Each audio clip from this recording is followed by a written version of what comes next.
Halo guys, Assalamualaikum warahmatullahi wabarakatuh. Kembali lagi bersama saya Bobby Herian. Kali ini saya ingin membahas tentang suatu guys ya. Akhir-akhir ini ada beberapa berita menggembirakan bagi umat Islam ya. Dan bagi saya sendiri terutama gitu. Ya, yang kemarin itu pembukaan Hagia Sophia ya, museum yang sebelumnya itu adalah masjid di Turki, itu diubah oleh Muhammad Kemal Atatürk ya, presiden Turki sebelumnya, yang meruntuh yang dia nih dengan keji dan dengan licik gitu telah meruntuhkan kekhalifahan Turki Utsmani ya, Ottoman gitu. Lalu di bawah dia Turki itu menjadi negara sekuler gitu kan.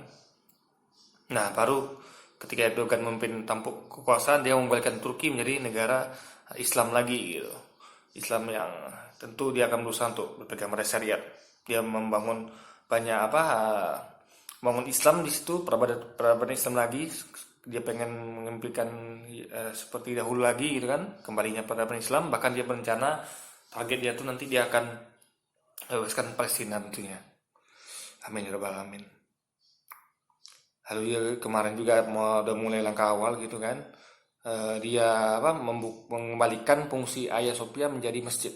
Yang itu dahulu itu guys, Konstantinopel itu direbut dengan susah payah oleh Muhammad Al-Fatih. Nabi benar bersabda, ya di akhir zaman nanti kalian akan menaklukkan nanti kan, kalian akan menaklukkan dua kota penting, yaitu Konstantinopel dan Roma. Nah, nubuatan Nabi terbukti, yang melakukan adalah Muhammad Al-Fatih. Beliau di tahun 1443 beliau merebut Konstantinopel dari Kekaisaran Bizantium Timur guys ya, kerajaan Kristen Timur. Kalau barat kan itu Roma ya. Nah, tinggal Roma lagi yang nanti yang belum nubuatan Nabi yang belum realisasi dan pasti akan realisasi karena kita percaya Nabi tidak akan pernah bohong. Jadi gimana Hagia Sophia itu jadikan masjid kembali, dan ya saya terharu di situ melihat Erdogan itu beliau membacakan Quran Al-Fatihah sampai surat Al-Baqarah ayat 1 sampai 5 ya. Itu saya sangat terharu guys. Beliau memimpin umat Islam di Turki untuk sholat Jumat perdana di Masjid Hagia Sophia.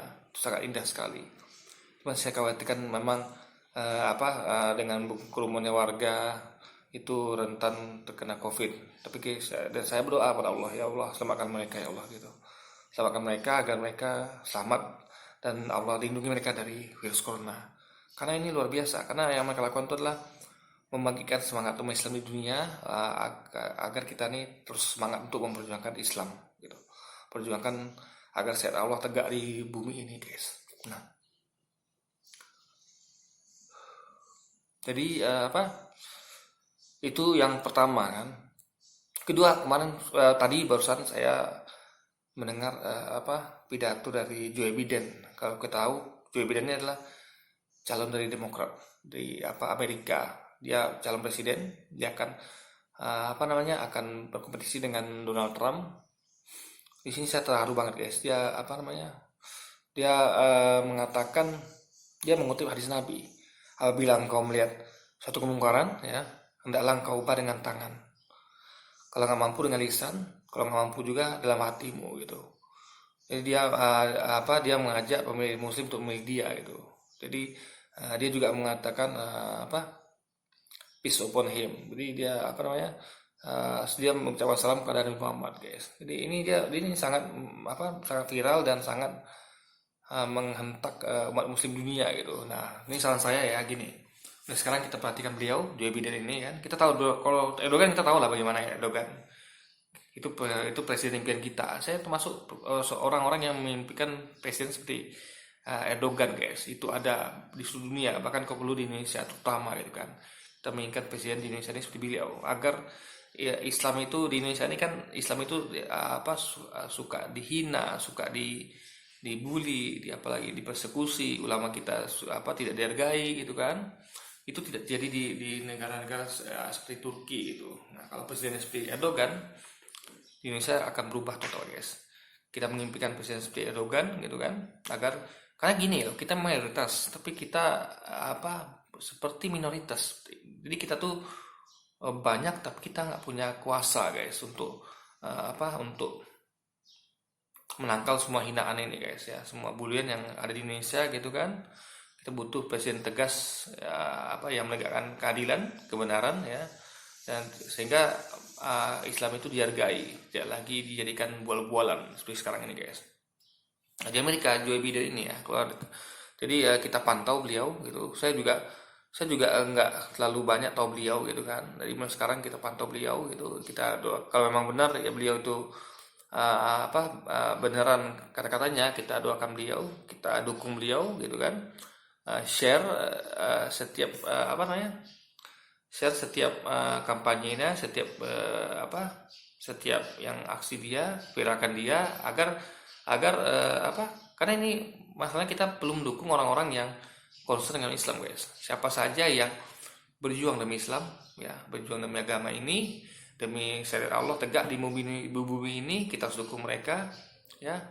Jadi siapapun mereka, meskipun orang kafir sekalipun ya, selama mereka itu mendukung Islam, mereka berpihak pada Islam dan mereka berpihak pada keadilan gitu kan, dan itu yang Islam ajarkan, untuk berpihak pada keadilan ya, persamaan derajat, perdamaian, apalagi kesejahteraan, kemakmuran, semuanya itu kita dukung. Nah, dia kompetisi lawan Donald Trump gitu, karena kita di zaman Donald Trump ini memang di survei itu ya sekitar 68% responden itu merasa khawatir dengan kepemimpinan Trump. Bahkan dia melarang Muslim untuk masuk ke Amerika gitu kan. Nah, jadi ya ini dilihat tanda-tanda ini guys. Kalau kita lihat tanda-tandanya ya, ini apalagi Palestina sekarang sudah hilang dari peta dunia gitu ya kan. Jadi Google dan Apple Google dan itu sudah menghilangkan Palestina dari peta dunia. Nah, ini sepertinya memang kalau kita cermati memang ya tanda zaman sudah dekat guys ya. Ya. Jadi tanda zaman telah semakin umat Islam itu akan semakin ditekan, akan semakin disudutkan, sehingga umat Islam ini akan bangkit kemarahan Islam. Jadi seperti membangunkan singa yang tidur gitu. Jadi kita ini terus dibuat marah tiap hari dengan berita-berita seperti di Rohingya, di Uyghur, di Palestina, dalam negeri sendiri Indonesia gitu kan. Kita dibuat marah dengan semua ini. Jadi seakan-akan Allah tuh ingin membangunkan kita lagi tidur gitu. Kita ini banyak tapi kita itu seperti buih di lautan. Jadi seperti anggap kalau singa tuh banyak guys. Ada singa banyak tapi singa tuh tidur gitu. Nah, Allah bangunkan kita dengan cara-cara seperti ini gitu kan.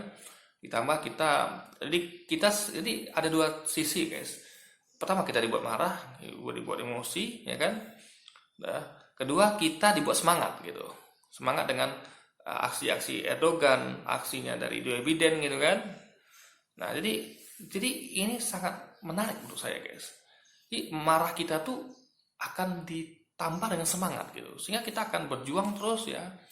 Dan seperti saya misalnya, kalau atau Anda misalnya yang di luar sana yang perjuangan dalam dakwah gitu kan. Lalu bagi Anda juga yang punya kekuatan apalah gitu, misalnya ada bisa bela diri, ada bisa bersenjata, Anda harus rajin latihan ya.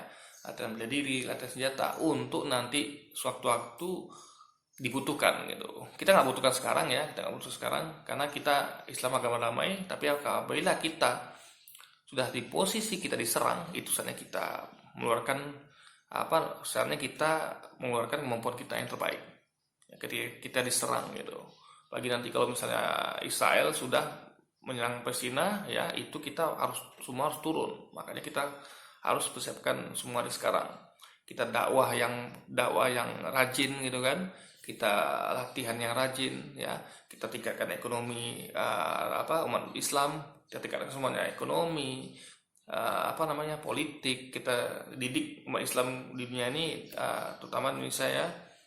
Kita harus lebih pintar, lebih cerdas ya. Kita harus menguasai politik, ekonomi, militer, apalagi bela diri, semua hal yang memajukan umat Islam di dunia, sehingga kita punya kekuatan dan yang lain segan pada kita. Sehingga waktu-waktu kalau kita membutuhkan itu semua, kecerdasan, kekuatan itu kita bisa menggunakannya ketika Islam semakin terancam, dan itulah saatnya kita membuktikan pada dunia kalau kita adalah agama satu-satunya yang yang benar gitu.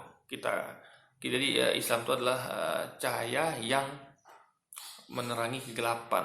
Sehingga kalau kegelapan sudah menyelimuti dunia, saatnya Islam bergerak maju untuk menghilangkan kegelapan itu dan mengganti dengan cahaya yang terang. Oke guys, jadi saran saya perhatikan, sekarang perhatikan siapa-siapa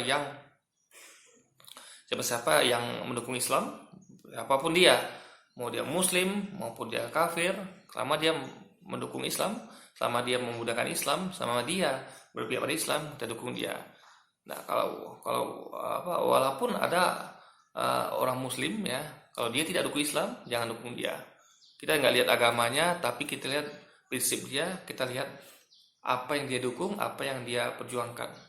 Banyak orang kafir di sana yang baik, yang dia concern dengan Islam gitu. Meskipun dia nggak beragama Islam, tapi dia peduli dengan Islam, dia berpihak pada Islam ya. Itu juga banyak. Jadi kita nggak penting ya itu Muslim apa tidak, tapi keberpihakannya haruslah pada Islam ya.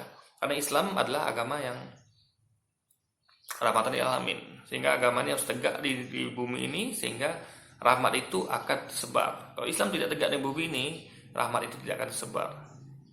Dan sekali lagi teruslah berdakwah, teruslah latihan ya, kembangkan diri Anda, kembangkan komunitas kita, kembangkan umat kita agar kita menjadi umat yang kuat ya kan. Dengan umat yang kuat itulah kita akan bisa membela agama kita, membela syariat kita. Oke guys, jadi mungkin, dan juga kita jangan lupa untuk bersatu ya.